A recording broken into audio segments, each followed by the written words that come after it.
Papa! Hey, Lucas, hello! Ay, punta tayo sa... Saan tayo pupunta, Kas? Punta tayo ng ano? Pag-ibig Pampanga sa Fernando. Kasi may kukunin kami doon. Alam niyo na kung ano meron kasi sa Pag-ibig. So, yun na. Yung aming matagal na hinihintay. Yay! Pangarap, achievement na naman. Dito. Ito ko si Lucas, oh. Isa din namang unlock achievement sa Pamilya Beltran. Yun, masaya lang. Say hi, say yee! So yun, kita-kits na tayo mamaya. Medyo makapagbiyahe. San Fernando. Peace out.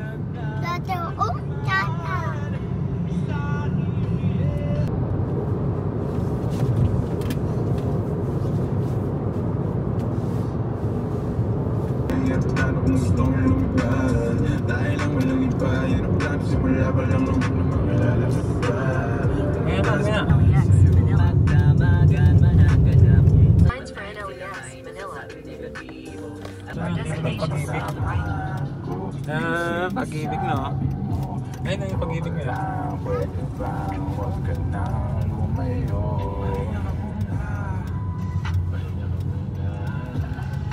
No. Yun, dito na tayo, Pag-ibig. Pasok na lang tayo. Nakarating din, man.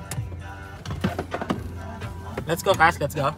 Yeah. Excited ka na bumaba, ah. Ayan, dito na kami sa San Fernando branch. Ayan, pero hindi dito pala, sa kabilang side daw. Dito. So lalakad kami dito. Sa accounting side daw eh. Ako, accounting. Yes. Yes, hi. Hi, happy? Yeah. Kas. Kas, hi. Pasok. Proceed to custodian. Ito na yung custodian. Yun, dito na kami. Kasi daw sa custodian. Sino sa inyo ma'am yung borrower ma'am? Ikaw yung nakapangalan sa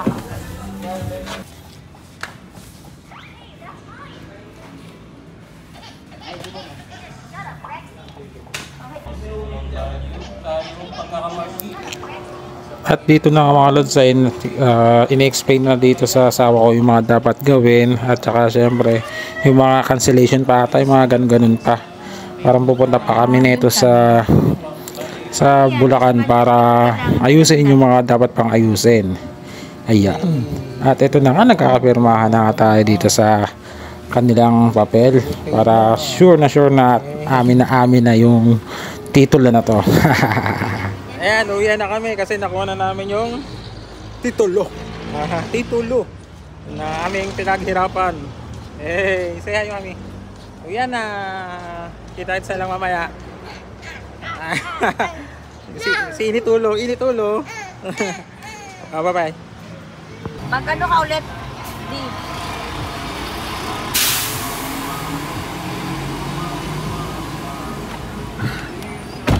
Puta, grabe.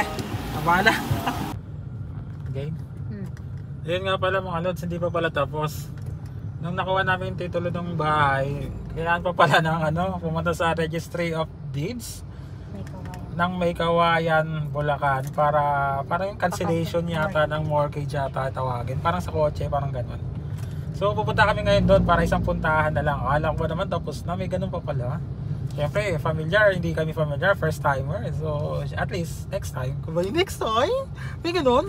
Ano yung pag next time, di ba? Alam na namin. So, yun nga muna, step by step. Punta na kami sa May Kawayan, Registry of Deeds again. Then, see you na lang tayo doon, okay? Peace out. Ayun, dito na kami sa Land Registration Authority. Branch Registry of Deeds, May Kawayan, Bulacan. Ayan. Dito yan sa mga lakang parkingan, madadaanan lang. So, ito kami Say hi, Kas.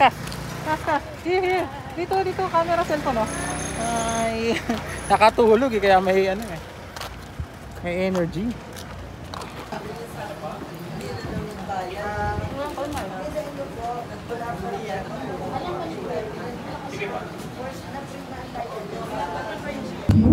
Ayan natin. Ayan, tinawag na. Dito siya sa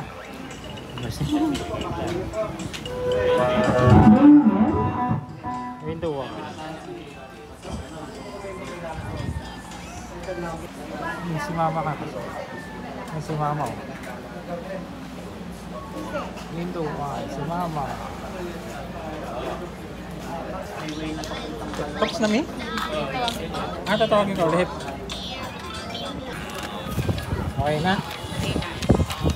31. Sa 31 pa tayo babalik lang, January. 31. Tapos, titingnan Kung okay na siya, kapag releasing na, pwede daw na Forward na to for 3 3 days. days bago punta. Okay. Para sigurado na nandun na yung Okay, ganun pala. Yung pumirma yung kasi yung sa mga pumipirma ron. Okay. Tara, na tayo. Let's go na. 2,000 years later. Magandang umaga or hapon, bahala na kung kailan ng oras din yung pinapanood ito.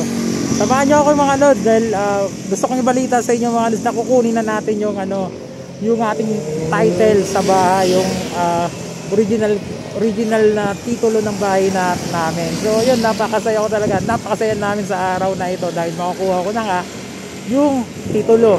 So ayun, ganito pala yung pakiramdam na magkakaroon ka na ng sariling pagmamay-ari, lalo na yung bahay, no? Ewan ko, napakalod mga lod, hindi ko ma-explain kung gaano kasi yung pakiramdam. So tara mga lod, samahan nyo ako, biyahe na tayo.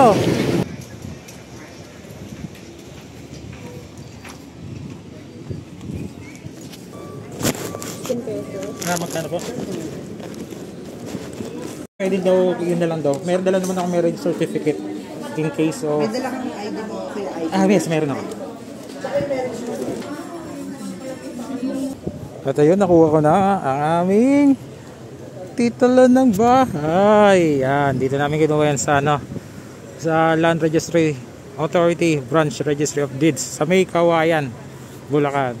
So ito, hawak ko nanginginig pa. So hawak ko na ang titulo ng aming bahay. So yun, titulo ng bahay namin. Ngayon, sarap sa pakiramdam, no? So yun, sana ganun din kayo. Sana nararamdaman mo yung nararamdaman ko. Alright, masaya lang talaga, no? So ano lang, no? Pangarap lang, no? Tutuparin lang natin, tapos lagyan lang na natin ng gawa, kilos.